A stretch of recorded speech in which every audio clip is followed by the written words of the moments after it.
हात धुन्छौ र साबुन पानीले धुन्छु नि कति बेला धुन्छौ र छिनछिनमै धुन्छु नि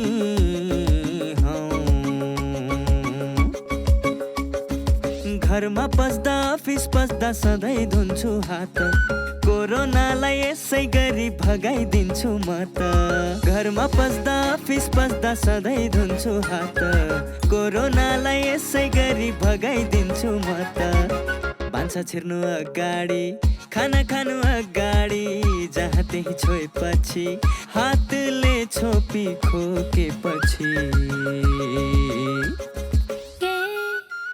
हात धुन्छौ र साबुन पानीले धुन्छु नि कति बेला धुन्छौ र छिनछिनमै धुन्छु नि कोरोनाबाट बच्ने 3 उपायहरू। व्यक्ति बीच 2 मिटर टाढा बस्ने, घरबाट बाहिर निस्कँदा मास्क लगाउने र बेला बेलामा साबुन पानीले मिची 20 सेकेन्डसम्म हात धुने। कोरोनाबाट आफू पनि बचाउँ र अरूलाई पनि बचाउँ। दर्शकवृन्द नमस्कार। कार्यक्रम स्वस्थ जीवनको आजको श्रृङ्खलामा यहाँलाई हार्दिक स्वागत छ। कार्यक्रम लिएर आज पनि हामी उपस्थित भएका छौँ एनटिभी प्लस, एनटिभी कोहलपुर र एनटिभी इटारीमा अनि विभिन्न सामाजिक सञ्जालहरूमा। यो कार्यक्रम लिएर हामी दैनिक प्रस्तुत हुने गर्छौँ विभिन्न समयमा र यो कार्यक्रममा हामी स्वास्थ्य सम्बन्धी विभिन्न जानकारीमूलक सामग्री प्रस्तुत गर्ने गर्छौँ। विशेष गरी विभिन्न विज्ञहरूसँग संवाद गर्ने गर्छौँ अनि विभिन्न जानकारी प्रस्तुत गर्ने गर्छौँ। नेपाल सरकार स्वास्थ्य तथा जनसङ्ख्या मन्त्रालय, राष्ट्रिय स्वास्थ्य शिक्षा सूचना तथा सञ्चार केन्द्र र नेपाल टेलिभिजन बीचको सहकार्यमा यो कार्यक्रम निर्माण एवं प्रसारण हुने गर्छ। दर्शकवृन्द, हामीले स्वास्थ्यका कुरा गर्दा यतिखेर कोरोना भाइरस कोभिड-19 को कुरा गर्नैपर्छ। त्यो क्रमलाई हामीले बढी जोड दिइरहेका छौँ किनभने अहिलेको आवश्यकता पनि हो, यो चासो र चिन्ता पनि छ यसमा सबैको। हामी प्रत्यक्ष अप्रत्यक्ष कुनै न कुनै रूपमा यसबाट प्रभावित बनि नै रहेका छौँ। त्यसैले पनि हामी यो प्रसङ्गलाई बढी जोड्ने गर्छौँ। आज पनि त्यही क्रममा हामी छौँ। हामीसँग विभिन्न सामग्री रहेका छन्, विभिन्न विज्ञका सुझाव पनि रहेका छन्। त्यो क्रमलाई आज जोड्न उपस्थित भएका छौँ। कार्यक्रमको अवधि 1 घण्टाको रहने गरेको छ। आज हामीसँग के छन् त सामग्रीहरू, एकछिन आउनुहोस् त्यसैको बारेमा जानकारी लिउँ।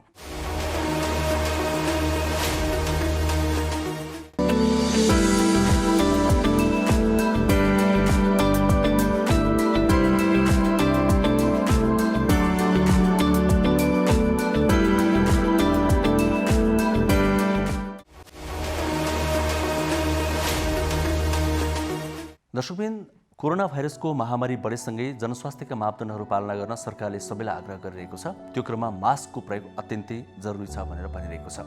त मास्कको प्रयोग बढाउनका लागि र यस विषयमा जनचेतना बढाउनका लागि सरकारले 1 हप्ताको लागि एउटा मास्क अभियान नै सुरु गरेको छ र मास्कमा जनचेतना जगाउने काम यो अभियानमा गरिराखिएको छ। आउँदो 29 गतेसम्म यो अभियान जारी रहनेछ। त मास्क अभियानको विषयमा विशेष रिपोर्ट आज हामी प्रस्तुत गर्नेछौँ किनभने यो हामी सबैको लागि हो र निकै महत्त्वपूर्ण विषय पनि रहेको छ। अनि स्वास्थ्य संवाद पनि आज हामी प्रस्तुत गर्छौँ, जुन सेगमेन्ट हामीले प्रायः जसो प्रस्तुत गर्ने गरेका छौँ। र स्वास्थ्य संवादमा पनि एकजना विज्ञसँग हामी कोरोना भाइरसकै अनि मास्क प्रयोगकै विषयमा संवाद गर्दैछौँ किनभने मास्कको प्रयोग गर्नु कोरोनाबाट बच्नको लागि सबैभन्दा उत्तम उपाय हो भनेर विज्ञहरूले भन्दै आएका छन्। त्यसैले पनि हामीले केही दिन मास्कको प्रयोगको विषयलाई नै हामीले यहाँ बढी उठाउने प्रयास गरिरहेका छौँ। त्यसै क्रममा ती विज्ञसँग पनि मास्कको प्रयोगको कुरा बढी गर्नेछौँ र मास्कको प्रयोगको कुरा गर्दै गर्दा अहिलेको कोरोना भाइरस, त्यसबाट बच्ने उपाय, विभिन्न विषयमा पनि संवाद हुने नै छ। यसरी हामी आजका विज्ञसँग यस्तै सेरोफेरमा कुराकानी गर्नेछौँ जुन निकै महत्त्वपूर्ण हुनेछ हाम्रो लागि। त्यसपछि हामीले प्रस्तुत गर्ने गरेका फरक विषयका सामाजिक सन्देश अर्थात् पिएसएहरू पनि हामी प्रस्तुत गर्नेछौँ जसले हामीलाई कार्यक्रममा धेरै विषयमा सकेसम्म धेरै जानकारी प्रदान गर्नेछन् र छोटो समयमा प्रस्तुत गर्ने ती जानकारीले हामीलाई दैनिक जीवनमा पनि निकै प्रभाव पार्नेछन्। र हामी कार्यक्रमको अन्तिममा एउटा सेगमेन्ट प्रस्तुत गर्नेछौँ जसको नाम हो मेरो जीवनशैली। हामीले निरोगी हुनका लागि, स्वस्थ रहनका लागि जीवनशैली कस्तो अपनाउनु पर्छ भन्ने विषयमा हामीले विभिन्न विषयका विज्ञहरूले फरक विषयमा, स्वास्थ्यको सेरोफेरमा त रहनुहुन्छ नै उहाँहरू, तर विभिन्न विषयमा हामीलाई सुझावहरू प्रदान गर्नुभएको छ। तिनै सुझाव समेटिएको त्यो सामग्री प्रस्तुत गर्नेछौँ र मेरो जीवनशैलीले हामीले कस्तो जीवनयापन गर्नुपर्छ निरोगी रहनका लागि भन्ने कुरा पनि स्पष्ट पार्नेछ। यसरी यो 1 घण्टाको समयमा हामी सकेसम्म धेरै जानकारीमूलक सामग्री प्रस्तुत गर्ने प्रयास गर्नेछौँ। सुरुवातमा भने मास्क अभियानको विषयमा हामीले तयार पारेको यो विशेष रिपोर्ट एकैछिन हेरौँ।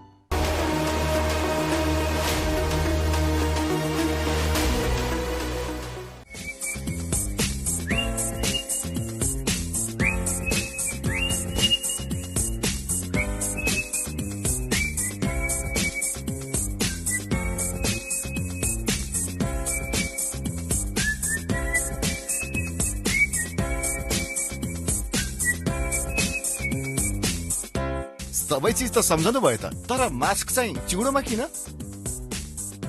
बोल्ने मुखलाई मास्कले रोक्दैन, चिउँडोको मास्कले कोरोना छेक्दैन।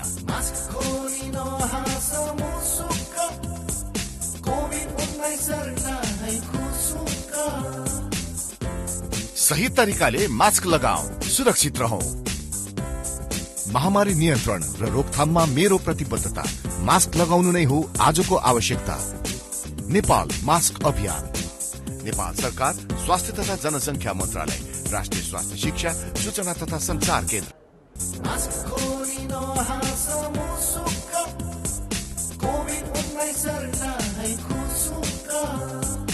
म जिम्मेवार नेपाली, म पनि मास्क लगाउँछु र अरूलाई पनि मास्क लगाउन प्रेरित गर्छु।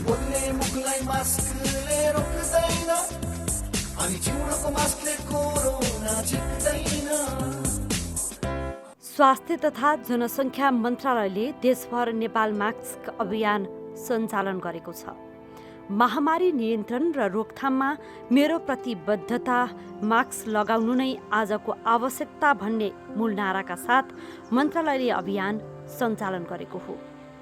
मन्त्रालयले मास्क लगाई मानिसको व्यवहारमा परिवर्तन गर्न अभियान सञ्चालन गरेको हो। जनस्वास्थ्यका मापदण्ड उल्लङ्घन भएको र मास्क लगाउन पनि लापरवाही गरेकाले जनस्वास्थ्यको मापदण्ड तथा मास्कको महत्त्वबारे जानकारी गराउन अभियान सुरु गरिएको छ। महामारी नियन्त्रणमा खोप जत्तिकै मास्क, सेनिटाइजरसँगै जनस्वास्थ्यको भूमिका पनि महत्त्वपूर्ण छ। सबै नेपालीलाई महामारी नियन्त्रणमा मास्कको भूमिकाबारे जनचेतना जगाउन आवश्यक भएकोले म पनि मास्क लगाउँछु र अरूलाई पनि मास्क लगाउन प्रेरित गर्छु भन्ने सन्देश दिई कोभिडको रोकथाम तथा नियन्त्रण गर्न अभियान सञ्चालन गरिएको हो। कोरोना भाइरसबाट बच्न बढी प्रभावकारी उपाय भनेको मास्क रहेकाले सबैले अनिवार्य मास्क लगाउन समेत मन्त्रालयले आग्रह गरेको छ। संक्रमण दिनानुदिन बढे पनि मानिसले सही तरिकाले मास्क नलगाउने गरिएको पाइएको छ। मास्कबारे जनचेतना मात्र नभई मास्कले मानिसको व्यवहारमा परिवर्तन गर्न अभियान सुरु गरिएको हो। मास्क र खोप अभियानमा वडा वडामा भोलिन्टियर राखेर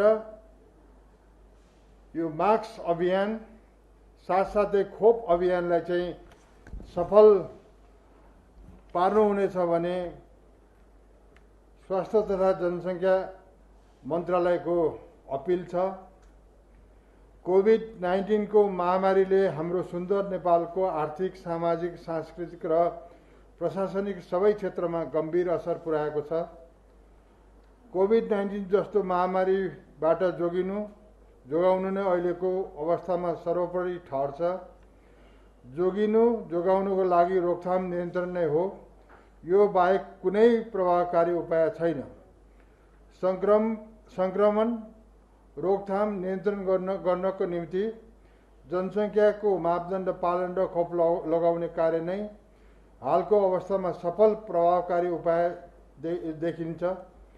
प्राथमिकतामा हरेक यिनै उपायहरूलाई अवलम्बन गरी आर्थिक, सामाजिक गतिविधिहरूलाई सुचारू गर्दै आम नेपालीको जीवन रक्षार्थ नेपाल सरकार तल्लीन रहेको छ।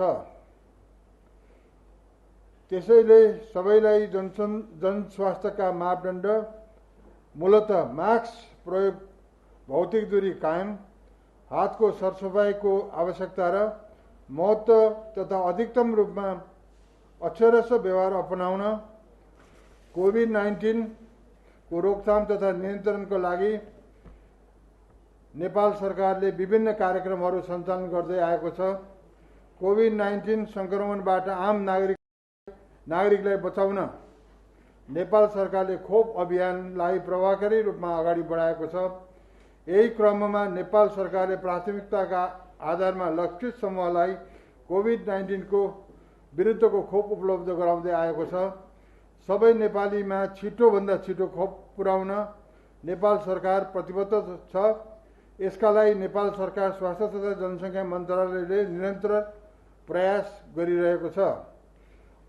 अहिले नै समुदाय स्तरको रोग प्रतिरोधात्मक क्षमता विकास भइ नसकेकोले खोप मात्रै सङ्क्रमणको रोकथाम पर्याप्त हुँदैन। यदि खोपले स्वास्थ्य जटिलता हुन र सङ्क्रमण चक्रको तीव्र विस्तारबाट भने बचाउँछ। पूर्ण रूपले सुरक्षित हुनलाई जनस्वास्थ्यका मापदण्डहरूको पालन गर्नु उचित जरुरी छ।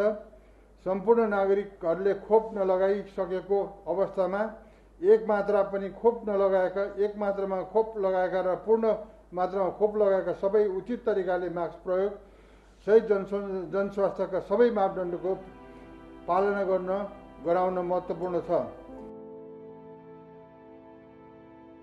नेपाल सरकार स्वास्थ्य तथा जनसङ्ख्या मन्त्रालयले नेपाल मास्क अभियान श्रावण 23 देखि 29 गतेसम्म गर्न लागेको छ।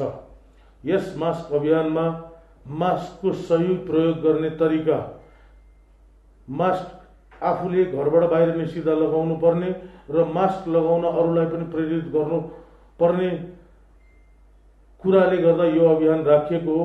मास्क सबैले अहिले पनि लगाइरहनु भएको छ, तर कतिले लगाएको तरिका नमिलेको, कतिले बाध्यताले लगाएको जस्तो देखिन गएको छ।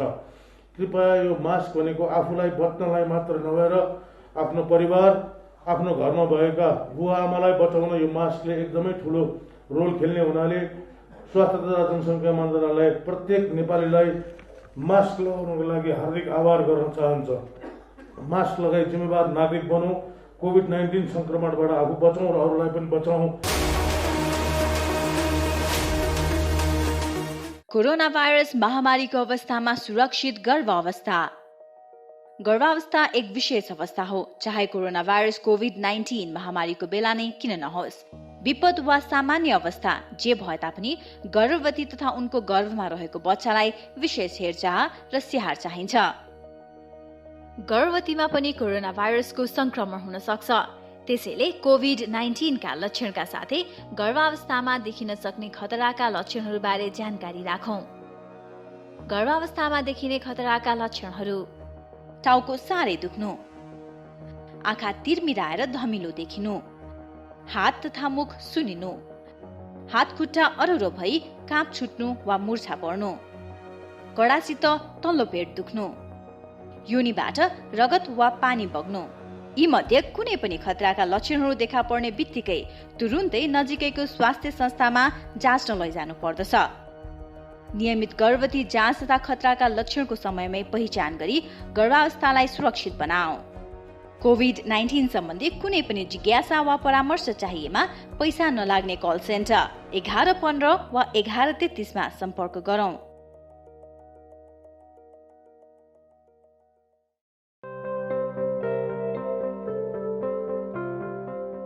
नानु, होमवर्क सक्यो त? गर्दैछु बुवा। कस्तो चुरोट गनाएको। होइन, चुरोट खाएकै छैन। थाहा छ। हजुरले कौसीमा, घर बाहिर आँगनमा, बाटोमा चुरोट खाएर हिँडेको देखेको छु मैले। कहिलेकाहीँ मात्रै हो के? अब छोड्छु।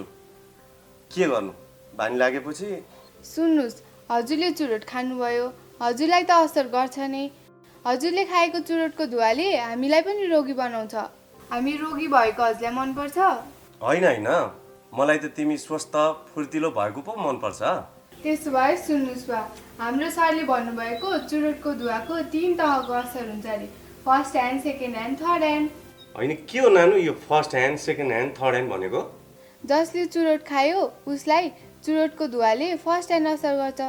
सँगै बस्ने मान्छेलाई चुरोटको धुवाले सेकेन्ड ह्यान्ड असर गर्छ, जुन धेरै हानिकारक हुन्छ। त्यो अहिले मलाई भइरहेको छ। सरी नानु, अनि यो थर्ड ह्यान्ड भनेको के नि?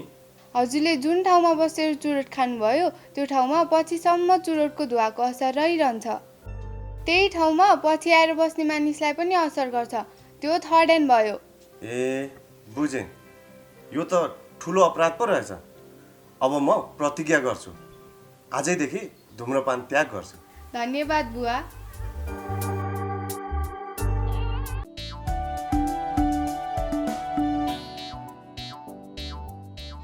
नमस्ते दाजु भाउजू। नमस्कार। कताबाट अस्पतालमा? कसलाई के भयो र? त्यस्तो केही होइन भाइ, यिनको र मेरो सामान्य स्वास्थ्य जाँच गर्न आएको। ल, केही नहुँदा पनि स्वास्थ्य परीक्षण गर्नुपर्छ र? पैसाको नाश मात्र। त्यसो भनेर कहाँ हुन्छ र भाइ? समय समयमा स्वास्थ्य जाँच गरायो भने आफ्नो स्वास्थ्यको अवस्थाबारे थाहा हुन्छ। यसरी नियमित रूपमा स्वास्थ्य जाँच गराउँदा कुनै रोग लागेको छ भने सुरुवाती अवस्थामा नै रोग पत्ता लाग्छ अनि समयमै उपचार गर्न सजिलो हुन्छ नि। सही भन्नुभयो दाइ। मैले पनि आफ्नो र परिवारको नियमित स्वास्थ्य जाँच गराएको भए आज मेरो श्रीमतीको यो हालत हुने थिएन र पैसा पनि जोगिन्थ्यो। म त मेरो र मेरो परिवारको स्वास्थ्यप्रति सजग छु। तपाईँ पनि अबदेखि नियमित रूपमा स्वास्थ्य परीक्षण गराउनुहोस् है। राष्ट्रिय स्वास्थ्य शिक्षा सूचना तथा सञ्चार केन्द्र।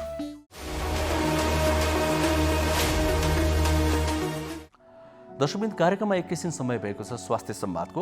यो संवाद अर्थात् यो सेगमेन्टमा हामी एकजना विज्ञसँग कुराकानी गर्ने गर्छौँ, स्वास्थ्य सम्बन्धी विज्ञसँग। र अहिले कोरोना भाइरसको महामारी बढेसँगै यसबाट कसरी बच्ने, जनस्वास्थ्यका मापदण्डहरू कसरी पालना गर्ने भन्ने विषयमा हामी आजको कुराकानीलाई केन्द्रित गर्नेछौँ। र त्यसमध्ये पनि मास्कको प्रयोगको कुरा पनि हामी गर्नेछौँ, किनभने सरकारले पनि यतिखेर मास्क अभियानै सुरु गरेको छ 1 हप्ताको लागि। र मास्क लगाउनु चाहिँ कोरोना भाइरसबाट बच्ने सबैभन्दा उत्तम उपाय हो भनेर विज्ञहरूले पनि भन्दै आएका छन्। त्यसैले पनि हामीले मास्कको प्रयोगको विषयमा पनि उहाँसँग बढी संवाद गरेका छौँ। आउनुहोस् एकैछिन उहाँसँग हामीले गरेको यो संवाद हेरौँ, जसले हामीलाई कोरोना भाइरसको विषयमा धेरै कुरा जानकारी प्रदान गर्नेछ। यो सेगमेन्टको नाम हो स्वास्थ्य संवाद।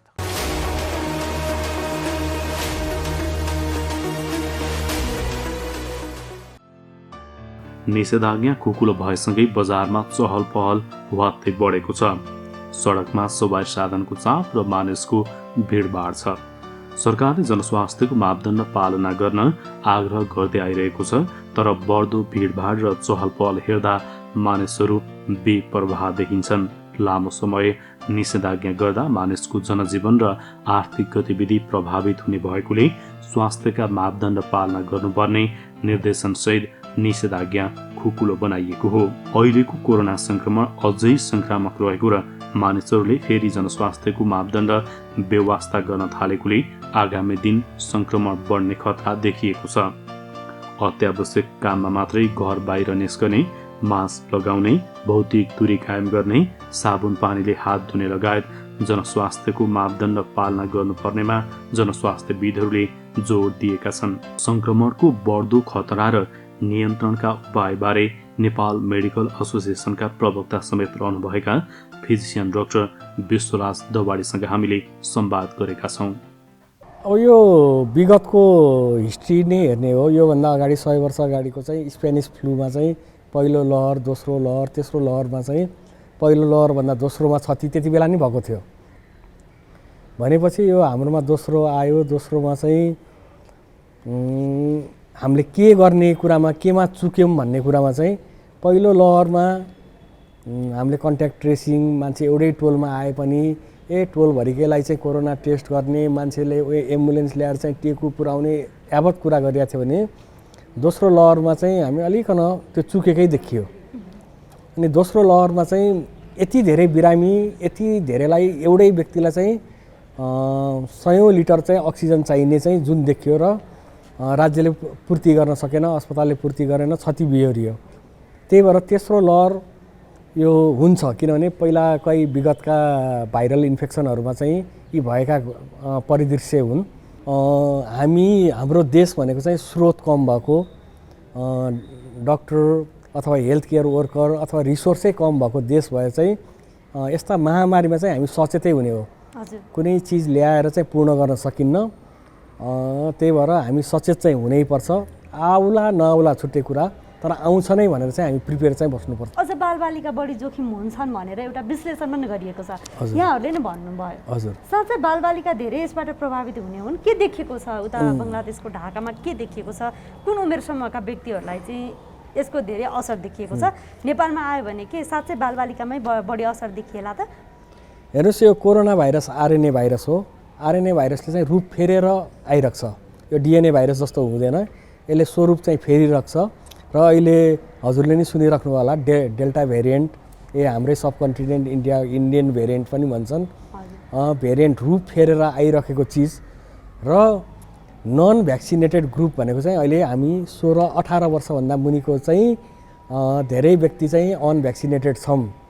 र यो दोस्रो लहरमा नै हामीले के देखियो भने चाहिँ दुईटै खोप लगाएका व्यक्तिलाई चाहिँ कम असर गरिएको पनि 1-2वटा रिसर्च पेपरले पनि देखाइसकेको छ, डाक्टर साहबहरूले पनि भनिराख्नु भएको छ।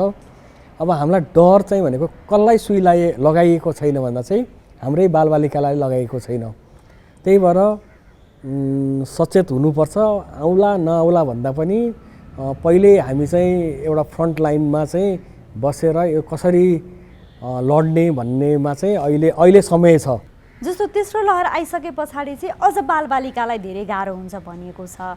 त्यो तेस्रो लहरले चाहिँ जस्तो खोप नलगाएको हुन्छन् बालबालिका अनि उनीहरूलाई गाह्रो हुने भनिएको हो, अर्थात् तेस्रो लहरले चाहिँ बालबालिकालाई नै बढी सङ्क्रमण बनाउने हो अथवा के हो डाक्टर साहब यसमा चाहिँ? पहिलोमा हामीले भनेको थियौँ दीर्घरोगी बुढाबुढीलाई भन्ने चाहिँ पहिलो लहरमा थियो भने सेकेन्ड लहरमा त्यो भएन। 40+ जति डेथ रेट थियो एल्डरली भन्दा नि मिडल एज अनभ्याक्सिनेटेड ग्रुप थियो भने चाहिँ अब हामीले तेस्रो चाहिँ त्यही अनभ्याक्सिनेटेड ग्रुपलाई एट्याक गर्छ कि भन्ने हेतुले जानुपर्छ। त्यो पहिले नै डिफाइन चाहिँ गर्दैन यो भाइरस आएर चाहिँ योलाई चाहिँ लक्षित गरेर हुन्छ भने चाहिँ त्यस्तो हुँदैन।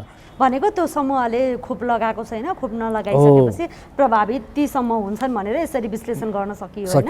अब अहिले के छ भने लकडाउन पछाडि बिस्तारै अलिकति बजार खुकुलो हुँदै गएको छ। अब तेस्रो लहरबाट त्यो नेपालमै प्रवेश नगरोस् भन्नको लागि एउटा पोलिसी होला। त्यस पछाडि हामी आफै सर्वसाधारण चाहिँ बच्नको लागि चाहिँ हामीले अहिले चाहिँ के गर्न सक्छौँ त? त्यही हो, यो महामारी भन्ने कुरा कुनै पनि महामारी प्राकृतिक प्रकोपहरू हुन्छ नि। भुइँचालो के भन्दा घर बलियो बनाउने सुरक्षित हुने भने जस्तै यो महामारीमा नि जोगिने कुरा हो। यो पब्लिक हेल्थको जुन हामीले भनेको छौँ नि हात राम्ररी धुने, यो चाहिँ श्वास प्रश्वासकै विधिबाट शरीरमा छिर्ने, भिडभाडमा नजाने भन्ने कुरा चाहिँ यो पूर्ण रूपले खोप नगरेसम्म चाहिँ यो हामीले पालन नै गर्नुपर्छ। अब पहिला जस्तो यो पूर्ण खोप नगरेसम्म चाहिँ हामी सुरक्षित बस्नु नै त्यसको विकल्प चाहिँ अरू छैन। तेस्रो लहर चाहिँ बङ्गलादेशको ढाकामा पनि आइपुगिसकेको छ र बिस्तारै यो इन्डिया हुँदै नेपाल नआउला भन्न सकिन्न। चिकित्सक सङ्घको जुन प्रवक्ता पनि हुनुहुन्छ यहाँ, अब कसरी बच्न सकेला तेस्रो लहरबाट? जुन एसोसिएसनको प्रवक्ताको नाताले के भन्नुहुन्छ यहाँ, तेस्रो लहरबाट कसरी बच्न सकिन्छ? पूर्व तयारीहरू चाहिँ के कस्ता रहेका छन् त? पहिलो वेभमा चाहिँ हामी अलिकन सचेत थियौँ। हामीले contact tracing, isolation centre, holding centre भन्ने जुन शब्दहरू, सेनिटाइजर, मास्क, पिपी जुन भन्ने शब्द पहिलो वेभमा हामीले बोलेका थियौँ भन्दा दोस्रोमा चाहिँ त्यो हामीले ख्यालै गरिएन। हामीलाई थाहा थियो इन्डियामा महामारी हुँदा हामीलाई 2 महिनाको टाइम भएको थियो। हाम्रो दक्षिणतिर चाहिँ त्यसरी वेभ आइरहेछ भने यो आउँछ है। हामी टाँसिएर बसेका छौँ, मान्छेको मुभमेन्ट छ, फ्लो छ। हामीले समय पाउँदै पनि उनीहरूको के अभाव सिद्ध थियो र उनी कसरी जुध्या थियौँ भने हामीलाई 2 महिना टाइम हुँदा चाहिँ हामीले त्यो बुझेर अगाडि बढेको भए चाहिँ अलिकति क्षति कम हुन्थ्यो कि न्यूनीकरण गर्न सकिन्थ्यो कि। अक्सिजन धान्न किन सकेन भने हाम्रो क्षमतै थिएन, चाहिन्थेन। पहिला कुनै अस्पताललाई 20वटा सिलिन्डर चाहिन्थ्यो भने दोस्रो महामारीमा 200 सिलिन्डर 300 सिलिन्डर त्यो अस्पताललाई चाहियो। अब त्यो प्रोडक्सन यो कुरा त चिकित्सकहरूले त अनुमान गरिसक्नु भएको थियो नि होइन र? हामीले अक्सिजनै चाहिन्छ है, ल गाह्रो हुन्छ भने त्यो अनुमान चाहिँ भएको थिएन। समुद्रको तीरमा हिँड्दाखेरि छाल तपाईँले लाई चाहिँ अटेर गर्नुभयो भने चाहिँ छालले बगाएर लिएर जान्छ। हो त्यो अटेरीपन कसले गरेको भन्ने नि कसैलाई दोष लाउनु भन्दा नि अलिकन नबुझेकै हो है। अक्सिजनको डिमान्ड त्यति हाई हुन्छ भने चाहिँ कसैले सोचेन। भनेको यो कसले बुझेन? एउटा नीति निर्माण तहमा भएको व्यक्तिहरूले बुझेन अथवा अनुमानै लगाउन सकिएन? के भयो त यसमा चाहिँ? त्यही अनुमानै नलाएको जस्तो लाग्छ कि। अब कहिले पनि यति डिमान्ड भएको कुनै रोग त थिएन।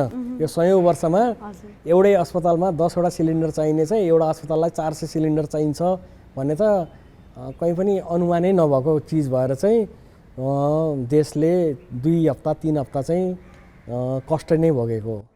सरकारलाई चाहिँ तपाईँहरूले कसरी तयारी थाल्नुपर्छ भनेर एउटा होमवर्क यति बेला गर्दै हुनुहुन्छ कि? किनकि एसोसिएसनको प्रवक्ता पनि हुनुहुन्छ होइन? अब कसरी अगाडि बढ्नु पर्ला त तेस्रो वेभबाट बच्नको लागि चाहिँ? त्यही म सरकारलाई चाहिँ एउटै मात्रै खोपमा जोड गरौँ। जति सक्दो जेबाट बरु हाइवे नबनोस्, एयरपोर्ट नबनोस्, कुनै निर्माणै केही नभए पनि खोप चाहिँ कुनै पनि दृष्टिकोणबाट कुनै पनि बाटोबाट ल्याउन सकिन्छ भने जनतालाई धेरैभन्दा धेरै चाहिँ खोप लगाम। यो खोप नै यसको विकल्प हो। यसको कुनै साइन्टिफिक औषधि यो दिएर चाहिँ यो रोग निको हुन्छ भने चाहिँ संसारभरि नै छैन। त्यही भएर खोप नै यसको विकल्प हो।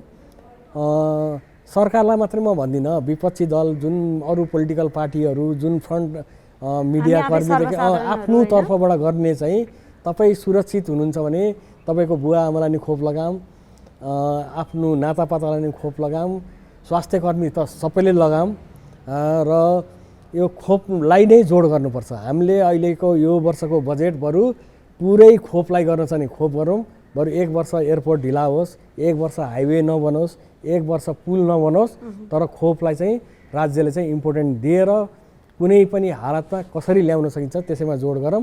यो सरकारले मात्रै गर्ने होइन, विपक्षी दलदेखि लिएर चाहिँ सबै देशभरिका सचेत नागरिक जसले लबिङ गर्ने क्यापासिटी भएकाहरू हुन्छ, खोपलाई नै जोड गरौँ। खोपको विकल्प चाहिँ छैन।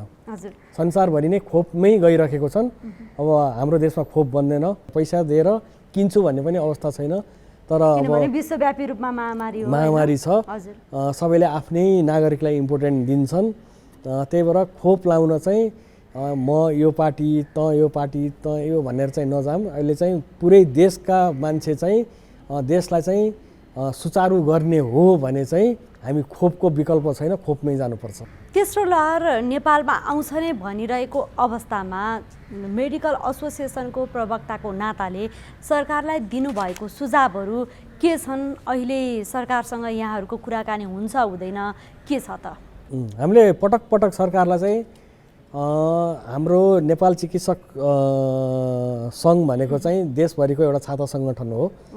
हामी कहाँ धेरै विज्ञहरू पनि हुनुहुन्छ र सरकारलाई हामी पटक पटक हामी सहयोग गर्न चाहन्छौँ। किनभने महामारीमा चाहिँ यो रोग मेरो घरमा नि आउन सक्छ, उहाँहरूको घरमा नि आउन सक्छ, सबैको घरमा छिर्न सक्छ।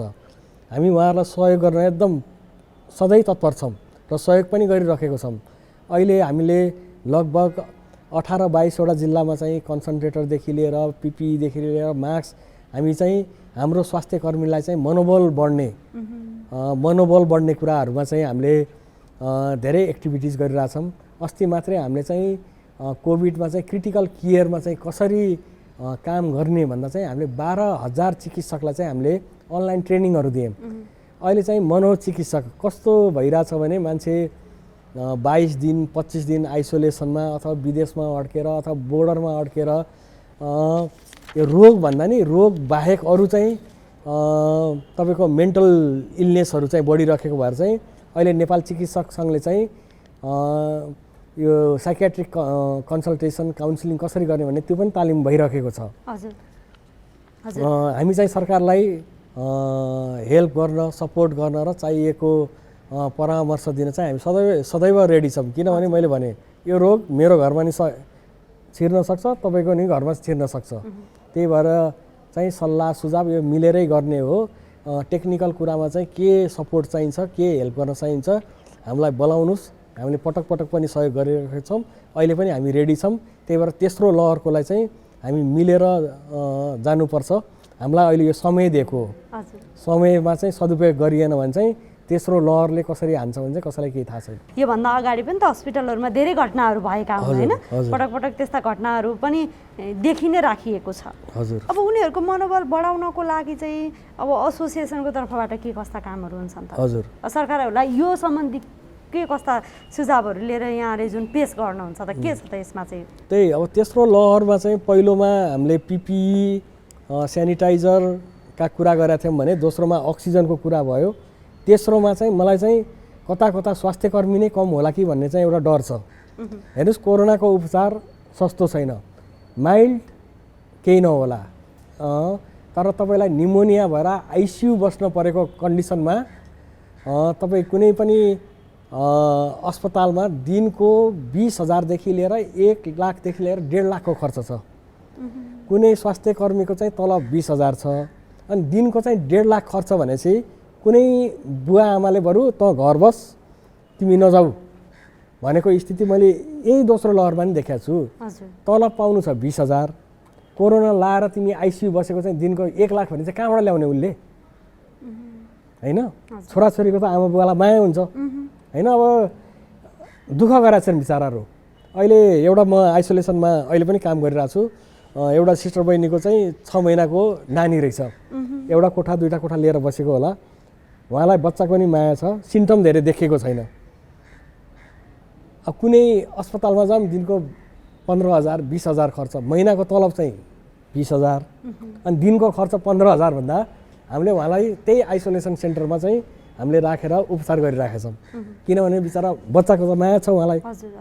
हामीले डाक्टर साहबहरूको लागि अग्रवाल भवन तपाईँलाई घर जान सबैको एउटै इकोनोमी हुँदैन कि। मान्छे राज्यले के भन्छ भने डाक्टर भनेको धनी हुन्छन् अथवा नर्स भनेको धनी हुन्छन् भन्ने हुँदैन। हामीले चाहिँ डक्टरहरूको लागि चाहिँ आइसोलेसन बस्नलाई चाहिँ अग्रवाल भवन, नर्सेसहरूको लागि चाहिँ हामीले बानेश्वरको एउटा कलेज लिएर चाहिँ तपाईँहरूलाई गाह्रो छ हो, तपाईँ आइसियुमा चाहिँ तपाईँ चाहिँ कोभिडलाई चाहिँ उपचार गरिराख्नु भएको छ, घरमा जाने अवस्था छैन भने चाहिँ Nepal medical association, nursing association मिलेर चाहिँ नर्सेसहरूलाई र डक्टरहरूको लागि चाहिँ हामीलाई अग्रवाल भवन हाम्रो चाहिँ कमल पोखरीमा चाहिँ हामीले आइसोलेसन सबैलाई कोरोना गर्नुभएको छ, 2टा कोठामा बस्नु भएको छ, बुढाबामा छन्, सानो बच्चा छ भने चाहिँ त्यो डाक्टर साहब घर जान सकिँदैन कि। रोग मैले घरमा लगाउन सक्ने सम्भावना बढी हुन्छ। अहिले त्यसरी पनि डाक्टर साहबहरू आइसोलेसनमा बसेर उपचार गर्नुभएको छ। यो त केन्द्रका कुरा भए, देशभरिको अवस्था त कुरै नगरौँ। त्यही भएर बेलैमा सोचेर चाहिँ कसरी जाने, बरु स्ट्रेटेजी कसरी बनाउने र भएको संरचनालाई चाहिँ कसरी जीवित राख्ने र तेस्रो लहरलाई चाहिँ फाइट कसरी गर्ने भन्ने कुरा चाहिँ हामी अघि नै बढ्नुपर्छ। यो हामीले पहिलो र दोस्रो लहरमा देखिसकेको छ। तेस्रोमा चाहिँ त्यस्तो चोट नहोस् भन्ने चाहिँ हाम्रो कामना छ। डाक्टर साहब यहाँले नै भन्नुभयो अब तेस्रो लहरमा चाहिँ चिकित्सकहरूको अभाव हुन्छ, जस्तो सेकेन्ड लहरमा आइसियु भयो अनि बेड भयो, यिनीहरूको अभाव भयो जस्तै तेस्रो लहर आइसके पछाडि चाहिँ चिकित्सक हुँदैनन् भनेर यहाँहरू आफैले भन्नुभएको छ। यो विषयमा यहाँहरूले सरकारलाई सुझाव दिनुभएको छ, अहिले कुराकानी भएको छ त? हामीले भनेका छौँ पटक पटक। अहिले पनि राज्यले कसरी लियो भने कोरोनामा काम गर्न 2 महिनालाई आऊ। मैले अघि त्यही मोटिभेसनको कुरा गरेँ। रोग लाग्यो भने खर्च लाखौँ, तलब चाहिँ 20,000, जागिर चाहिँ 2 महिना भने चाहिँ बरु त्यो डाक्टर साहबहरू घरमा बस्छन्, काममा जाँदैनन्। होइन मैले तिमीलाई इन्स्योर गरिदिएको छु, तिम्रो इन्सुरेन्स छ, तिमी बिरामी भयो भने चाहिँ हामीले उपचार गर्छौँ, तिमीहरू भनेको ट्रेन्ड मान्छे हो, आऊ तिमीले सेवा गर भन्दा उनीहरू गर्छु भन्ने मनोबल छ। तर डर के छ भने म कोरोना भएर आइसियुमा गएँ भने चाहिँ मेरो उपचार कसले गरिदिन्छ त? त्यति त राज्यले सोचिदियोस् न होइन? त्यति भयो भने चाहिँ छन् 10,000 जना डाक्टर साहबहरू एमडीको प्रिपेरेसनलाई चाहिँ यहाँ काठमाडौँ बसिराख्नु भएको छ। मोटिभेट गरौँ। जागिर अहिले 1 महिना 2 महिना होइन, यी लहरहरू आइरहेछन्। आज कोरोना भयो भने अस्ति सिन्धुपाल्चोक दोलखातिर बाढीकै देखियो होइन? अब यी आउँछन् र ट्रेन मान्छेलाई चाहिँ रिटेन गर्ने चाहिँ राज्यले सोच्नै पर्छ, यसको विकल्प छैन। हेल्थ केयरको ट्रेन मान्छे भने चाहिँ नेपाललाई मात्र गाह्रो होइन, अमेरिका बेलायतदेखि लिएर इभन मिडल इस्टदेखि लिएर संसारभरिलाई नै यो पढाइ लामो भएको भएर चाहिँ अझै पनि गाह्रो छ। मालदिप्समा अहिले कोरोनाको फाइट गरिरहेको हाम्रै नेपाली डाक्टरहरू हो। मालदिप्समा लगभग 700 जना नेपाली डाक्टरहरू चाहिँ मालदिप्स सरकारकोमा जागिर गरिराख्नु भएको छ। बिचरा डाक्टर साहबहरू यहाँबाट मालदिप्सको सरकारी जागिर खान त्यहाँ जाने, तर राज्यले चाहिँ उपेक्षा गर्ने भने चाहिँ त्यो भएन नि। अनि 2 महिना कोरोना आयो आऊ भन्दा कोही पनि जाँदैनन्। यो पटक पटक विज्ञापन निक्लिरहेछ। कति ठाउँमा त 1 जना एप्लिकेन्ट नभएको पनि सूचना हामीलाई आइरहेको छ। जस्तो अहिले चाहिँ कोभिड कम भइसक्यो भनेर एउटा बजार पनि खुकुलो गरिसकेको अवस्था छ। जस्तो यहाँहरूले हस्पिटलमै काम गर्दाखेरि आजको कुरा गर्दाखेरि के कोरोना साँच्चै कम भएकै हो त? कस्तो पाउनुहुन्छ हस्पिटलहरूमा चाहिँ? पहिला जुन हामीले देखेर अक्सिजनै पुगेन, बेडै छैन भने चाहिँ त्यो अवस्था छैन। तर अहिले पनि प्रत्येक अस्पतालमा 3-4 जना 4-5 जना चाहिँ बिरामीहरू आइराख्नु भएको छ। जिल्लातिर गाह्रो भएर चाहिँ आइसियु अथवा केन्द्रमा गएर ठुलो अस्पतालमा उपचार गरौँ भनेर चाहिँ हेलिकप्टरमा आइरहेको अवस्था पनि छ। आइसियु लगभग धेरै अस्पतालमा भरिएकै छन्। तर पहिला जस्तो हुलको हुल पनि त्यस्तो छैन भने चाहिँ हुँदै नभएको पनि होइन। त्यही भएर अहिले म पब्लिकलाई हामी सर्वसाधारणलाई के गर्छ भने अननेसेसरी मुभमेन्ट चाहिने छैन नगरौँ।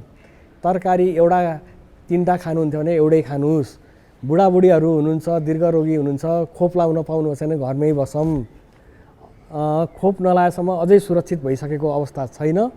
मोबिलिटी बढेको छ। मोबिलिटी बढ्न थालेको 2 दिन मात्रै 3 भएको छ। त्यही भएर अर्को हप्तासम्म चाहिँ हामी अलिकति कुरेर चाहिँ हेर्नुपर्छ। तर मलाई कता कता चाहिँ डर लाग्छ यो बढ्ला कि भनेर।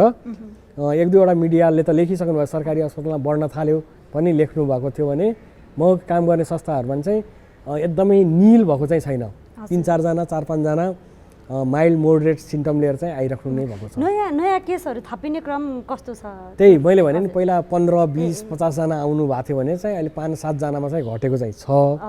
बेडको अभावै भएको भन्ने स्थिति चाहिँ छैन। तर एकदमै निर्मूल भयो भने नि स्थिति छैन। अहिले आउँदा कुन उमेरको बढी आउनु भएको छ यो पछिल्लोचोटि जब हामीले घट्यो भनिरहेछौँ नि यो अवस्थामा चाहिँ कुन एजको आउनु भएको छ त? अब म यो आइसोलेसनको सेन्टरमा गर्दाखेरि चाहिँ 2 जना 15, 1 जना 14 वर्षको खास आमा पोजिटिभ भएर त्यहाँ राख्नु भएको थियो। छोरालाई नि भोलिपल्ट गर्दा पोजिटिभ त्यो भयो। अर्को चाहिँ आमा बुवा छोरी 16 वर्षको हुनुहुन्छ भनेपछि 14 वर्षका नि छन् र हामीले 92 को 88 वर्षका बुवा आमालाई नि राखिराखेका छौँ। त्यही भएर एज ठ्याक्कै भन्ने छैन। तर अचम्म कुरा चाहिँ अनभ्याक्सिनेटेड ग्रुप चाहिँ छन् है। भ्याक्सिन लाएकोलाई चाहिँ त्यति सिभियर भएको चाहिँ मैले पाएको छैन। अब यो विस्तृत ठुलै स्टडी त भएको छैन। तर धेरै ठाउँमा चाहिँ भ्याक्सिनेसन गर्नुभएको छ भने चाहिँ सिभियर चाहिँ छैन भनेर 1-2वटा आर्टिकलहरू पढ्न पाइएको छ। त्यही भएर भ्याक्सिन नै यसको विकल्प हो। जसले भ्याक्सिन लगाउनु भएको छ नि डाक्टर साहब उहाँहरूलाई हुन्छ तर धेरै जटिलता नहुने सम्भावना बढी हुन्छ। हजुर अब अहिले आएका केसहरूमा चाहिँ कस्तो देखिएको छ कि ऊ ठ्याक्कै उसलाई निमोनिया भएर ऊ आइसियुमा पुगिहाल्नुपर्ने अवस्थाको देखिएको छ अथवा आज भोलिकै कुरा गरेँ मैले होइन अथवा सामान्य रुगाखोकी त्यस्तो देखिन्छ के छ? अहिले चाहिँ एकदमै सासै फेर्न गाह्रो भएर त्यसरी आउनु भएको छैन। ज्वरो आयो, डायरिया भयो अथवा स्किन र्यासेस भयो भनेर अहिले त छालामा चिलायो भनेर नै आइराख्नु भएको छ। त्यही भएर एउटै रोगको प्याटर्न चाहिँ छैन। हामीले चाहिँ अहिले चाहिँ कुनै पनि ज्वरोलाई चाहिँ कोरोनाको टेस्ट चाहिँ हामीले गराइराखेका छौँ। त्यही भएर कुनै पनि फिभरलाई चाहिँ कोरोना हो कि होइन भनेर टेस्ट गरिरहेछौँ। अब पोजिटिभ आउनु भएकोलाई चाहिँ कोरोनाकै लाइनमा ट्रिट गरिराखेका छौँ भने चाहिँ पहिला जस्तो एकैचोटि तपाईँको सिभियर निमोनिया भएर आएको चाहिँ अहिले ट्रेन्ड छैन। यो विगत 2 हप्ता भनौँ न त्यस्तोमा भनेको त्यो कोरोनाको लक्षणहरू पनि फेरिएको हो कि? त्यही सबैलाई एउटै लक्षण हुँदो रहेछ। तपाईँलाई घाँटी दुख्ने, स्यास्या हुने, एकदमै हाई ग्रेड ज्वरो आउने भन्ने चाहिँ हुँदो रहेछ। कतिलाई थकाइ लाग्ने होइन, थकित हुने, डायरिया हुने, ती सिम्टम लिएर आउँदा हामीले कोरोना टेस्ट गर्दा चाहिँ कोरोना पोजिटिभ पनि देखिएको छ। डाक्टर साहब अब अर्को कुरा रह्यो पोस्ट कोभिडको कुरा। पहिलो लहरमा खासै त्यति देखिएको थिएन। कोरोना भाइरस यसो सामान्य रुगाखोकी जस्तो देखिएको छ। सेकेन्डमा अलिक धेरै गाह्रो पनि भयो होइन, धेरैलाई निमोनिया भयो, धेरै व्यक्तिहरू कोरोनाको कारणले गर्दाखेरि उहाँहरूको मृत्यु पनि भयो र पोस्ट कोभिड पनि देखियो। खास किन देखियो पोस्ट कोभिड चाहिँ? पोस्ट कोभिड कस्तो भने कोभिडले जति मृत्यु वरण गर्नुभयो चाहिँ धेरैलाई सिभियर निमोनिया। यसले चाहिँ फोक्सो भनेको चाहिँ एकदम नरम हाम्रो शरीरको टिस्यु हो। त्यो चाहिँ बाहिरको हावा छिर्छ, त्यसले अक्सिजन लिन्छ, त्यसले अक्सिजन चाहिँ रगतमा चाहिँ शरीरभरि चाहिँ पठाउँछ। भनेपछि त्यो कोरोना लागिसकेको फोक्सो चाहिँ तपाईँको ढुङ्गा जस्तो साह्रो, हामीले फाइब्रोसिस भन्छौँ। अनि त्यसले चाहिँ अक्सिजन लिएर चाहिँ शरीरभरि रगतमा चाहिँ अक्सिजन सञ्चालन गर्न सक्दैन। त्यसमा चाहिँ कति हाम्रै डाक्टर साथीभाइहरू नि हुनुहुन्छ बिचरा घरमा बस्दा चाहिँ अक्सिजन लाउनुहुन्छ। पहिला भन्दा हिँड्न स्यास्या हुने, पहिला 3 तल्ला हिँड्न सक्नुहुन्थ्यो भने अहिले 1 तल्लामै थाक्ने, ती चाहिँ पोस्ट कोभिड सिन्ड्रोम हामीले जुनलाई चाहिँ पहिलो भन्दा सेकेन्ड वेभमा चाहिँ धेरै मात्रामा देखियो। त्यही पहिलो भन्दा दोस्रोमा चाहिँ यो सिभियर निमोनिया जुन के फोक्सोमा चाहिँ पहिलो त हामी अन्यलमै थियौँ, के गर्ने कहाँ गर्नेमै सिद्धिया थियो भने पछि चाहिँ हामीले एक्सरे सिटी स्क्यानहरू गर्दाखेरि चाहिँ कोरोनाले कति फोक्सो खाएको छ भन्ने कुराहरू चाहिँ यो दोस्रोमा चाहिँ अनुभूति गर्न पाइयो। र यो कोरोना लगाइसकेको शरीरबाट कोरोना निस्के पनि जुन त्यो बिगारेको फोक्सो चाहिँ नर्मलमा आउन चाहिँ टाइम लाग्दो रहेछ। नेगेटिभ आइसकेपछि पनि केही लक्षणहरू देखियो भने त्यसलाई पोस्ट कोभिड बनिने भयो होइन, हजुर। त्यो चाहिँ कति महिनासम्म रहने भयो र रिकभर हुन कति महिना लाग्ने भयो? हेर्नुहोस् त्यो तपाईँको फोक्सोमा कतिको इफेक्ट, पहिला तपाईँलाई टिबी भएको अथवा तपाईँ पहिला दमको रोगले फोक्सो बिग्रिसकेको, त्यही माथि चाहिँ कोभिडले चाहिँ निमोनिया बनाएको भए चाहिँ उनीहरूलाई चाहिँ शरीरबाट कोरोना निस्किसके पनि हामीले चाहिँ घरमा अक्सिजन लाएर बस्नुहोस् है भनेर चाहिँ पठाइरहेछौँ। कन्सन्ट्रेटर किन्ने अथवा सानो सिलिन्डर किन्ने, दिनको 3-4 घन्टा अक्सिजन लगाउनुहोस् भनेर चाहिँ त्यो सल्लाह दिएर नै हामीले घरमा पठाइसकेका छ।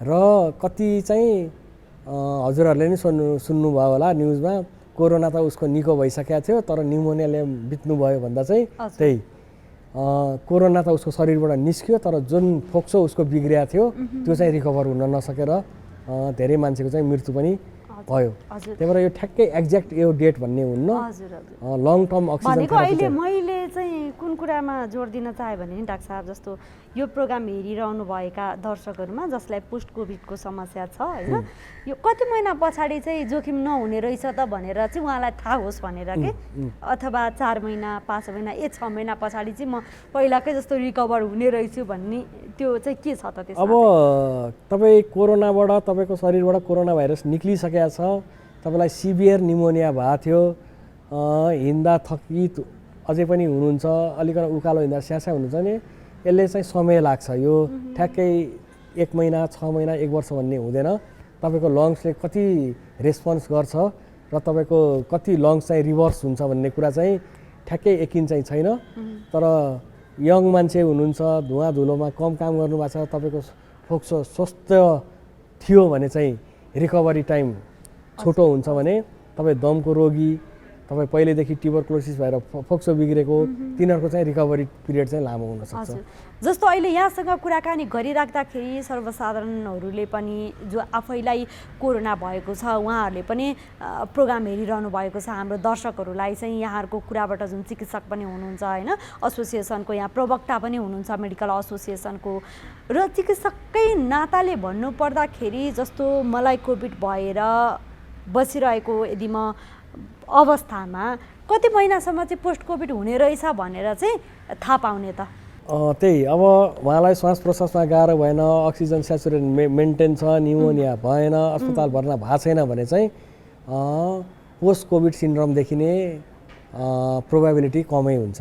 तर देखिन चाहिँ देखिन्छ होइन? अब त्यही निमोनिया भयो, फोक्सो बिग्रियो, श्वास प्रश्वासमा गाह्रो भयो, सेचुरेसन डाउन भएर अक्सिजन लाउनु भयो भने चाहिँ देखिने सम्भावना चाहिँ बढी नै हुन्छ।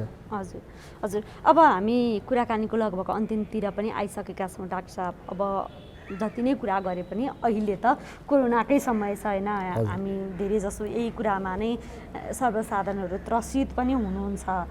अब कसरी बस्ने त? अब धेरै जस्तो त हात धुने, सामाजिक अब भौतिक दूरी कायम राख्ने भन्ने त रह्यो नै होइन। अब इम्युनिटी पावर बढाउने खानेकुराहरू धेरै खाने भन्ने कुरा अझ पहिलो वेभमा त धेरै नै आयो। अब कस्ता चाहिँ रहेका छन् त बस्ने चाहिँ? त्यही खोप एउटा तपाईँ उमेर समूह राज्यले खोप दिएछ भने खोप लाउनै पर्यो, खोपको विकल्प छैन। तर अब खोपै नपाउने स्थिति छ भने चाहिँ अहिले अननेसेसरी बिहा भोज पूजा यज्ञ अथवा भिडभाड चिज चाहिँ नगरौँ। पहिला यसको औषधिको विकल्प छैन, यसको ठ्याक्कै यो औषधि भन्ने संसारभरि नै बनेको छैन, खोप नै विकल्प हो। त्यही भएर अननेसेसरी मुभमेन्ट नगरौँ, भिडभाड नगरौँ, भौतिक दूरी मेन्टेन गरौँ, हातको सरसफाइ गरौँ। यो चाहिँ रेस्पिरेटरी ट्र्याक, यसले सब ठुलो क्षति पुर्याउने चाहिँ फोक्सोमै हो।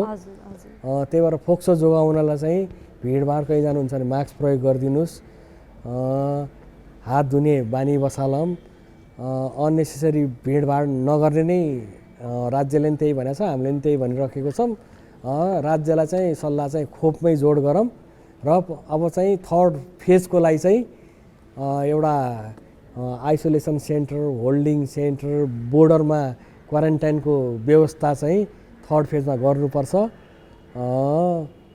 थर्ड फेज आउँछ है, आउँछ, यो चाहिँ आउँदैन भन्ने ऊ छैन। तर कसरी आउँछ भन्नेलाई चाहिँ अब दोस्रोमा हामीलाई अक्सिजनको अभाव हुन्छ है भन्ने थाहा थिएन भने यो तेस्रो लहरमा के अभाव हुन्छ फेरि कसैलाई थाहा छैन। त्यही भएर प्रिपेयर हामी सबै बस्नुपर्छ, सबैलाई सचेतना चाहिँ गराउनै पर्यो।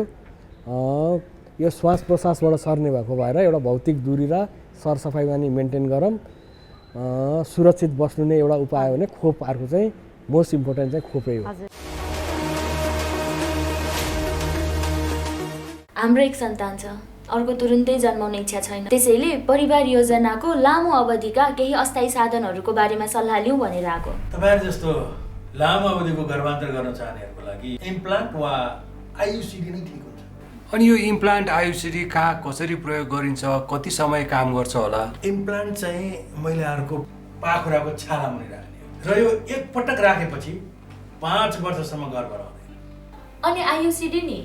आयुसिडी चाहिँ महिलाहरूको पाठेघरमा राखिन्छ र यो एक पटक राखेपछि 12 वर्षसम्म गर्भ रहँदैन। बीचमै सन्तानको रहर भयो भने? यदि तपाईहरुलाई बीचैमा सन्तानको रहर भएमा यी दुवै साधनहरूलाई झिक्न पनि सकिन्छ। अनि यी दुवै अस्थायी साधनहरू कतिको सुरक्षित छन् त?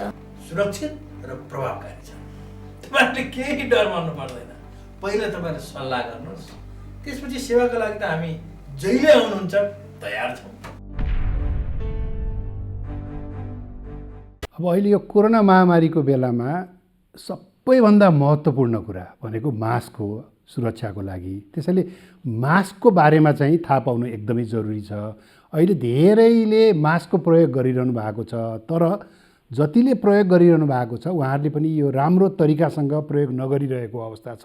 त्यसैले मैले अहिले मास्कको बारेमा यो कसरी यसलाई सही तरिकाले प्रयोग गर्ने भन्ने बारेमा यहाँहरूलाई म केही कुराहरू बताउन चाहन्छु। मास्क मोटामोटी रूपमा हामीले 3 प्रकारका अहिले देखिराखेका छौँ। पहिलो प्रकार भनेको यो N95 मास्क छ। यो N95 मास्क भनेको यस्तो प्रकारको छ। यो N95 मास्कमा पनि 2 प्रकारको छ। एउटा यस्तो भल्भ भएको छ, यहाँ यस्तो भल्भ छ यसमा, र अर्को थरीमा चाहिँ भल्भ छैन। त्यसैले यो N95 मास्कमा भल्भ भएको र भल्भ नभएको गरी 2 प्रकारको छ। र अर्को यो सर्जिकल मास्क छ। यो सर्जिकल मास्क सबैभन्दा धेरै प्रयोग भइरहेको यो सर्जिकल मास्क हो। र तेस्रो चाहिँ कपडाले बनाएको, घरमै कपडाले बनाएको मास्क छ। अब यो मास्क लगाउँदाखेरि हामीले के कुरा थाहा पाउनुपर्छ भने अब यसलाई राम्रोसँग नाक र मुख छोपिने गरी लगाउनुपर्छ। यसरी राम्रोसँग नाक र मुख छोपिने गरी मास्क लगाउनुपर्छ र मास्क लगाउँदाखेरि यो भागमा समाउनुपर्छ। यो भागमा मास्कमा समाउनु हुँदैन कि यो कानमा अड्काउने भागमा समाएर अनि यसलाई यस प्रकारले लगाउनुपर्छ। टप्प हुने गरी नाक, गाला, तलको चिउडो कतैबाट पनि हावाभित्र बाहिर नआउने गरी यो लगाउनुपर्छ। र अहिले फुकाल्दाखेरि पनि यो पछाडिपट्टि कानको पछाडि फुकालेर यसरी फुकाल्नुपर्छ। र मास्क लगाउँदाखेरि र फुकाल्दाखेरि हात चाहिँ धुनुपर्छ। यो जरुरी छ कि हातले चाहिँ मास्कलाई छुन हुँदैन। यो पहिलो कुरो हो। दोस्रो कुरो, अब यो मास्क अब कहिलेसम्म लगाइरहने? यो आज लगाउने, भोलि पर्सि कहिलेसम्म लगाउन मिल्छ भन्दाखेरि यो N95 मास्क बलियो छ। यसलाई तपाईँले पुनः प्रयोग गर्न सक्नुहुन्छ। यो महँगो पनि छ। यो स्वास्थ्य कर्मीहरूले प्रयोग गर्नुहोस् भनेर हामीले धेरै जस्तो जोड दिइराखेका छौँ। यसलाई चाहिँ लगाइसकेपछि घरमा गएर एकचोटि पखालेर साबुन पानीमा पखालेर घाममा सुकाइदिँदाखेरि हुन्छ भने यो सर्जिकल मास्क जुन चाहिँ धेरै आम नागरिकहरूले प्रयोग गरिरहनु भएको छ, यसलाई दोहोऱ्याएर प्रयोग गर्न हुँदैन। यो डिस्पोजेबल हुन्छ। एकचोटि लगाएपछि यसलाई फाल्नुपर्छ। तर अब केही कारणले गर्दा यसलाई दोहोऱ्याएर फेरि प्रयोग गर्नु पर्यो भने यसलाई धुन हुँदैन। धोएपछि यो बिग्रन्छ। यसलाई घाममा सुकाइदिनु भयो, राम्रोसँग घामको किरणमा सुकाइदिनु भयो भने त्यो फेरि यसलाई प्रयोग गर्न सकिन्छ। कम्तीमा यसलाई 1 घन्टादेखि 2 घन्टा चाहिँ घाममा सुकाउनुपर्छ। त्यसैले यो मास्कको बारेमा हामीले यति कुरा। अर्को कुरा के छ त भन्दाखेरि कपडाको मास्क पनि उत्तिकै प्रभावकारी छ। अब कपडाको मास्क तपाईँले 3वटा लेयर, 3वटा तहको कपडाको मास्क बनाउन सकिन्छ र त्यसलाई घरमा मजाले धोएर त्यसलाई घाममा सुकाएर पुनः प्रयोग गर्न सक्नुहुन्छ। त्यसैले मास्कै नलगाउनुभन्दा जस्तो प्रकारको मास्क भए पनि मास्क लगाउन उचित हुन्छ। र अहिले कोरोना भाइरसबाट बच्ने सबैभन्दा महत्त्वपूर्ण हतियार भनेको मास्क नै हो। त्यसकारणले यो मास्कलाई चाहिँ सही तरिकाले लगाउनुहोस् भन्ने मैले अनुरोध गर्न चाहन्छु।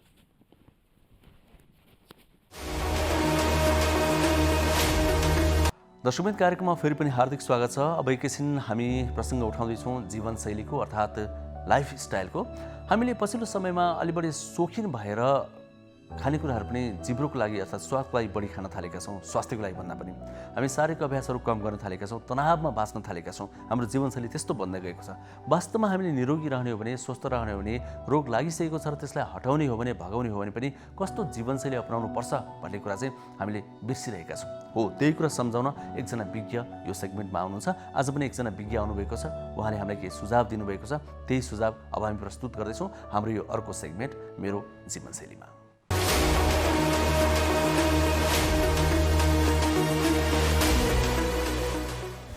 नमस्ते, म डाक्टर विकल घिमिरे। अब स्वस्थ जीवनको लागि चाहिँ सचेतना धेरै नै जरुरी छ। यसको लागि चाहिँ खानपिनमै धेरै ध्यान दिनुपर्छ।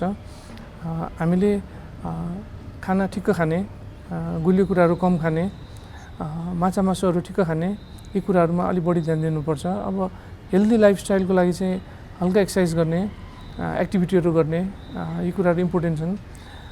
त्यस्तै आफूलाई भएको समस्याहरूको बारेमा सचेतना हुनु जरुरी छ। मान्छेहरू कति चाहिँ अब पेट दुख्ने छ भने यसै काउन्टरमा गएर औषधिहरू खाएर बस्ने गर्छन्। यो गलत हो। यसको लागि चाहिँ केले गर्दा यो दुखिरहेको छ, यो चाहिँ समयमै यसको पत्ता लाग्यो भने त्यसको चाहिँ उपचार राम्ररी गर्न सकिन्छ। त्यस्तै हाम्रो नेपालमा देखिने चाहिँ जन्डिस एउटा समस्या हो। जन्डिस लागेपछि मान्छेहरू धेरै जसो आयुर्वेदिकतिर जाने या अरूतिर गएर अझ काठमाडौँमा शुद्ध धामी झाँक्री झारफुक गरेर बस्ने अनि साह्रै गाह्रो भएपछि मात्रै अस्पताल जाने गर्छन्। कहिलेकाहीँ साधारण समस्याले गर्दा अब जस्तै पित्तनलीमा ढुङ्गा अड्केर या अरू कारणले जन्डिस भएको हुन्छ। कतिकोलाई चाहिँ जन्डिस हुँदा चाहिँ पित्तनलीमा या गलब्लाडरको क्यान्सरले गर्दा जन्डिस भएको हुन्छ। यसको चाहिँ समयमै रोग पत्ता लाग्यो भने यसको उपचार सहज हुन्छ। तर ढिलो जन्डिस लागेको धेरै गाह्रो भइसकेपछि अस्पताल आउँदाखेरि गर्न सकिने कुराहरू धेरै कम हुन्छन्। अर्को कुरा ध्यान दिनुपर्ने कुरा चाहिँ हाम्रो दिशा गर्दाखेरि दिशामा रगत जाने कुराहरू हो। कतिले चाहिँ यसलाई पाइल्स भन्दै आफै घरेलु उपचार गरेर बसेका हुन्छन्। यस्तो गर्दाखेरि चाहिँ कतिजनाहरू चाहिँ ठुलो आन्द्राको क्यान्सरहरू मिस भएर अलि धेरै नै समस्या भएपछि मात्रै अस्पताल आइपुग्नु भएको हामीले भेटेका छौँ। ठुलो आन्द्राको क्यान्सर पनि समयमै पत्ता लाग्यो भने यसको उपचार धेरै नै सजिलो छ र क्यान्सरहरूमध्ये सबभन्दा राम्रो आउटकम भएको क्यान्सर हो। यसलाई कम्प्लिटली निको पार्न सकिन्छ। तर त्यसको लागि चाहिँ भनौँ न स्पेसली 40 कटेको मान्छेहरू दिशा गर्दाखेरि कालो दिशा आउने या दिशामा रगत देखियो भने सर्वप्रथम चाहिँ डाक्टर कहाँ गएर खराब रोग छ कि छैन चेक गराएर अनि इनकेस छैन भने ढुक्क भएर अनि अरू उपचार विधि गराउँदा राम्रो हुन्छ। न कि महिनौसम्म चाहिँ घरेलु उपचार गरेर बस्ने र अनि समस्या धेरै गाह्रो भएपछि अस्पताल जाँदाखेरि दिन सकिने उपचार चाहिँ धेरै सीमित भइसकेका हुन्छन् र समस्या जटिल भइसकेका हुन्छ।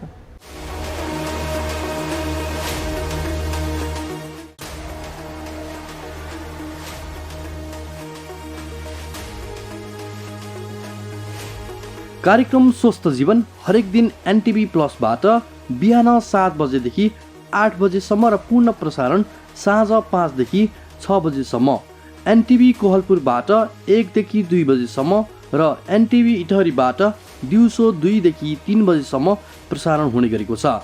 स्वास्थ्य सम्बन्धी यहाँहरूको कुनै जिज्ञासा वा समस्या भएमा हामी सम्बन्धित विज्ञहरूबाट समाधान खोजी कार्यक्रममा प्रसारण गर्नेछौँ। हामीलाई सम्पर्क गर्ने माध्यमहरू यस प्रकार रहेका छन्। फोन, एसएमएस तथा भाइबरको लागि 98 43 52 93 97, इमेल swasthjivan@ntv.org.np। यस कार्यक्रमको बारेमा आफ्नो सल्लाह सुझाव र प्रतिक्रिया पनि यहाँहरूले यिनै माध्यम मार्फत दिन सक्नुहुनेछ। साथै कार्यक्रममा के कस्ता सामग्री, विषय वा विज्ञहरू समेट्नु पर्ला भन्ने विषयमा पनि सुझाव दिन सक्नुहुन्छ। कार्यक्रम यहाँहरूले सामाजिक सञ्जाल मार्फत पनि हेर्न सक्नुहुनेछ। YouTube Nepal television, mobile application Nepal television, Facebook facebook.com/naptv2041। किन लखडा तिमीले कुकुरलाई? ऊ त्यहाँ नारायणले कुकुरले टोक्यो। ओहो, साउन पानी लिएर आउ त छिटो छिटो या। नारायण बाबु, काँटोको कुकुरले। कुकुर हेर्नुस् न। ए साउन पानी छिटो ल्याउनु दौडा। कसको कुकुर रहेछ? खोइ टोकेर भाग्यो। भुसिया हो कि? कुकुर साउन पानी। ल्याउ ल्याउ ल्याउ ल्याउ ल्याउ ल्याउ। कुनै पनि कुकुरले टोक्यो भने 5 मिनेटसम्म साबुन पानीले सफा गर्नुपर्छ। चिनेको वा पालिया कुकुर हो भने 10 दिनसम्म हेर्नुपर्छ। 10 दिनभित्र त्यो कुकुर मर्यो वा हरायो भने तुरुन्तै इन्जेक्सन लाउनुपर्छ। होइन गुरु, कहाँ खोज्नु त्यो कुकुरलाई मैले? यस्तो बेला तुरुन्त अस्पताल जानुपर्छ। हिँडे जाउँ, उठाऊ। ठिक गर्नुभयो। अझ औला, गाला, टाउको, घाँटीमा टोकेको भए त झन् बढी खतरा हुन्थ्यो। अब आत्तिनु पर्दैन, नछुटाइकन भ्याक्सिन लिनुस्, केही हुन्न। रेबिज लाग्यो भने कस्तो लक्षण देखिन्छ डाक्टर साहब? रेबिज लागेपछि पानीदेखि डराउने, थुकिरहने, कराउने हुन्छ। हेर्नुहोस्, रेबिज लागेपछि उपचार हुँदैन। त्यसैले कुकुरले टोकेपछि समयमै रेबिजको भ्याक्सिन लिएमा सजिलै बच्न सकिन्छ।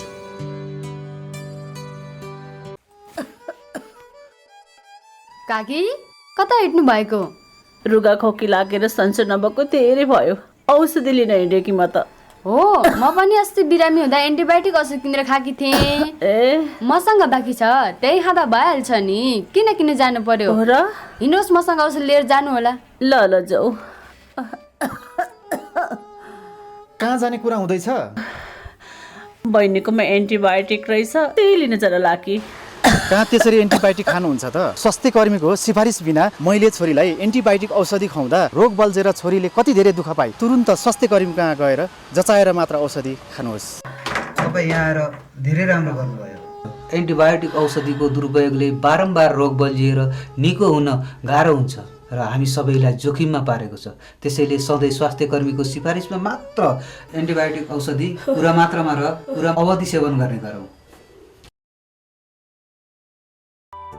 स्वास्थ्य सम्बन्धी महत्त्वपूर्ण नम्बरहरू। स्वास्थ्य सम्बन्धी कुनै पनि जानकारी र सहयोगका लागि स्वास्थ्य तथा जनसङ्ख्या मन्त्रालयका हटलाइन नम्बरहरू 1115 र 1133 वा मोबाइल नम्बर 985112 55839। एम्बुलेन्स सेवाको लागि 102 र 112। वैदेशिक रोजगारीको क्रममा स्वास्थ्यमा समस्या भएमा, अन्य सहयोग वा जानकारी आवश्यक परेमा श्रम, रोजगार तथा सामाजिक सुरक्षा मन्त्रालयको हटलाइन नम्बर 1141। शान्ति, सुरक्षा र अन्य सहयोगका लागि नेपाल प्रहरीको नम्बर 100। सशस्त्र प्रहरी बलको नम्बर 1114। रगत आवश्यक परेमा ब्लड बैंकको नम्बर 01 42 25 344।